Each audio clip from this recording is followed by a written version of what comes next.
thématique, hein, mais alors top chef de la spiruline. La spiruline, le truc dégueulasse là qui t'écœure. Eh ben en fait non. Alors pour un dessert sympa, tu mixes ça avec de la purée de noisettes, du cacao, de l'huile du sucre de coco, etc. L'idée c'est de garder la spiruline en paillettes, c'est-à-dire pas en granulé ou pas en poudre, parce qu'il faut un mélange qui soit pas homogène, sinon c'est écœurant. Quand c'est hétérogène, c'est exactement comme les pubs à la télé où on te dit c'est moelleux à l'extérieur et croquant à l'intérieur ou vice versa, etc.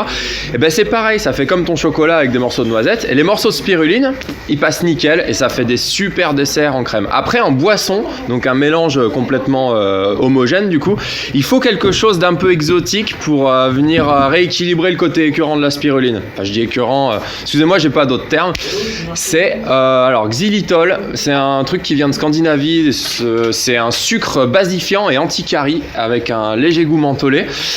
Et tu mélanges ça aussi avec de la poudre d'ananas, un petit peu de cannelle et puis du gingembre, et là t'as un mélange explosif avec la spiruline du coup.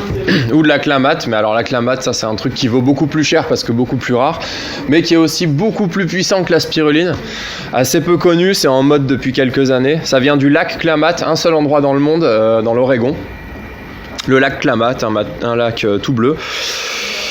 Et oui, les bobos, ils aiment bien ça, hein, les trucs exotiques qui sont super rares et qu'on trouve que dans un seul endroit sur Terre, parce que ça fait un peu penser à c'est une météorite qui nous a amené ça nous vient du ciel, ouais, je suis en conscience, bref. Mais la spiruline, ça fait déjà du super boulot, donc voilà, vous avez 2 recettes vraiment cool.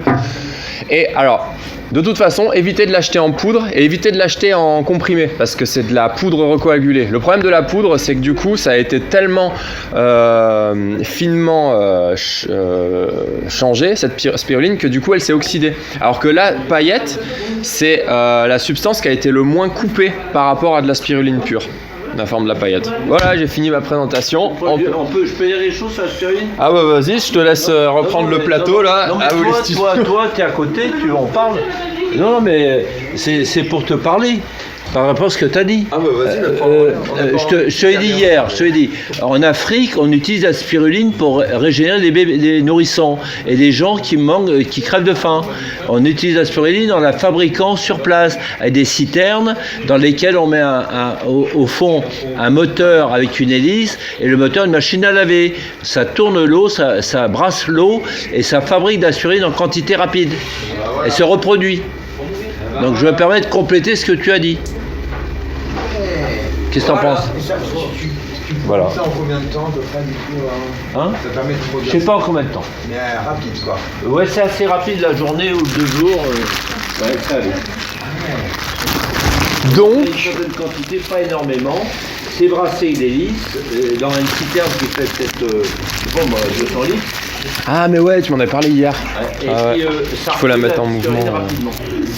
Alors, je sais plus de combien de temps, je dirais une bêtise, je sais pas quand. Rapidement, mais je sais pas quoi. 2-3 jours peut-être. Ça peut être bien pour faire en quantité. Ouais, on pourrait nourrir la planète avec ça. Mais voilà. Et du coup, tous ces mecs, tous ces espèces de Bill Gates, machin, vaccin et compagnie, tous les chiens de Satan qui squattent ma terre, eh ben ils ont tort parce qu'en fait, on pourrait nourrir tout le monde sur Terre avec ce genre de choses. On n'est pas en surpopulation. Alors il faut savoir. Il n'y a pas besoin de dépopulation. Je vais te poser la question, le rapport spiruline-fruit. Ouais. Tu as parlé d'ananas, de peau, tu as pas dit comme ça, mais les fruits déjà, il y a des fruitariens. Moi je défends l'idée que les fruits en manquaient sur Terre suffisamment pour nourrir tout le monde.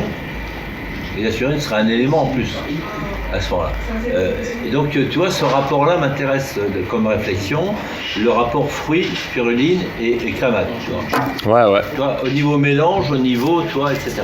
Donc, parce que les fruits ont les vitamines aussi, fraîches, quand les fruits sont frais. La spiruline, je sais pas, elle a des vitamines pas mal.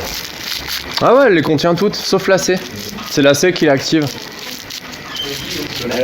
Elle a toutes les vitamines. Ouais, sauf la C. Et toutes les vitamines B, tout ça. Ah ouais. C'est incroyable, hein. Ah bon. Mais je pense que même, d'après ce que j'ai lu, dans certaines traditions, ils en parlent de la spiruline, des traditions très anciennes, justement les Aztèques, les Mayas, mais aussi d'autres traditions anciennes. Il se peut même que les Vikings l'utilisaient aussi.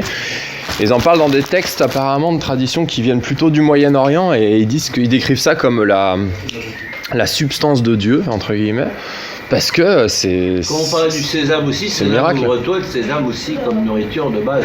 Et en même temps, ça... Sésame. Le sésame, ouais. Il y a un gars qui m'en a parlé un peu de la... Ouais. Ouais, il y a un gars qui m'avait parlé des vertus du sésame et de l'étymologie, etc. Mais en tout cas, tout ça pour revenir à une autre philosophie, c'est que du coup, ça met un peu tous les humains sur un pied d'égalité. Ça veut dire qu'en gros, t'es pas obligé d'avoir des fruits, des légumes, et donc du coup, soit c'est le fruit de ton labeur parce que monsieur a eu un terrain, mais c'est pas tous les humains qui ont un terrain.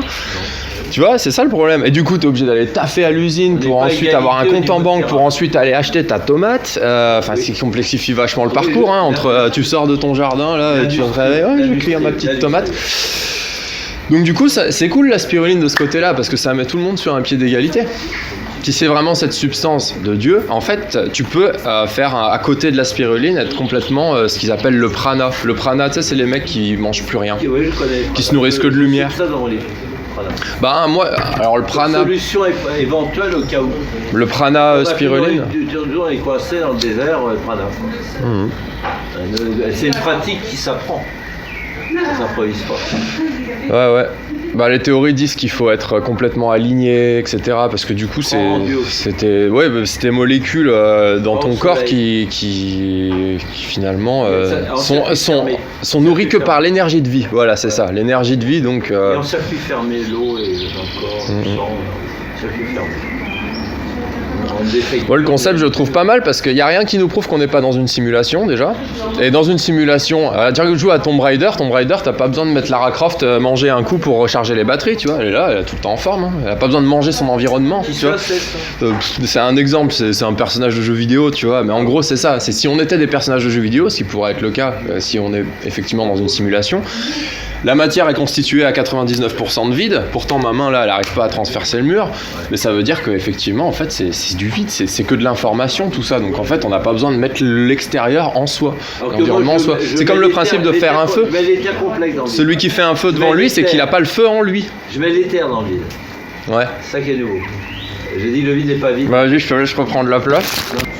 Philippe Guillemant, un chercheur au CNRS, émet l'hypothèse suivante, c'est qu'en fait le Covid nous viendrait d'un ancien futur, donc remonté dans le temps, d'un ancien futur, un futur potentiel qui, du coup, voilà. Potentiel qui n'est pas arrivé.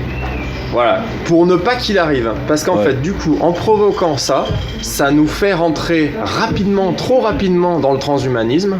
Et du coup, ça crée du révolte. En fait, on serait rentré naturellement dans le transhumanisme et ça aurait pris 10, 20 ans tranquillement sans ce Covid. De manière docile. Parle-moi de transhumanisme et dis ce que t'en penses. Le transhumanisme, en fait, c'est une pratique qui consiste à augmenter l'humain via la technologie, via le numérique. Ça englobe aussi l'intelligence artificielle. Et le corps lui-même, le corps, mais aussi l'esprit, les nanotechnologie, tout ça. On rentre même aussi dans plein de... Donc il y a plein d'applications dérivées, qui peut être comme le métaverse que veut mettre en place le Facebook, une sorte de vie parallèle, une vie par procuration avec un casque virtuel. Ouais. Ça va autant vers des grands barjots là, qui passent tout le temps à la télé, on se demande pourquoi. Laurent Alexandre, qui est passé chez TEDx, et comme un taré, il dit certains d'entre vous pourront mettre leur esprit dans une clé USB et seront millénaires. Ouais. Un grand malade. Ouais. Il a dit aussi qu'il y en a plein d'entre nous qui sont rien et qu'on devra mourir parce qu'on ne pourra pas survivre au monde qui va... Advenir. Ouais. Pas un QI qui a dit ça, Bill? Laurent Alexandre. Et il est sur pas mal de plateaux, on se demande pourquoi, tout le temps là, alors qu'il valide toutes les thèses Covid, qui valide toutes les thèses qui vont bien avec le système, toujours là, le petit chien de garde quoi. Il a raison de faire rêver les gens comme la religion le fait. La religion endort les gens pour aller au sale boulot et à la guerre. Il faut se soumettre au système pour aller à la guerre et au sale boulot.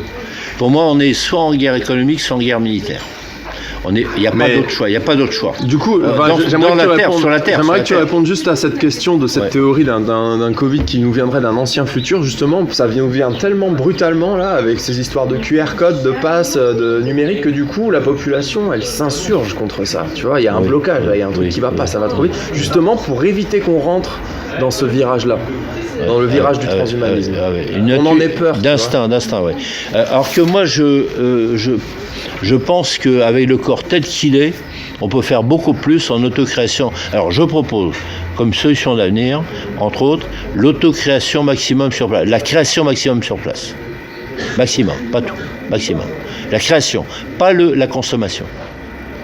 Et je théorise la drogue, toutes sortes de drogues, dans toute addiction, comme étant un moyen que le cerveau trouve de rayonner un minimum dans un monde où on est hyper spécialisé par rayonnant. vois. Bravo.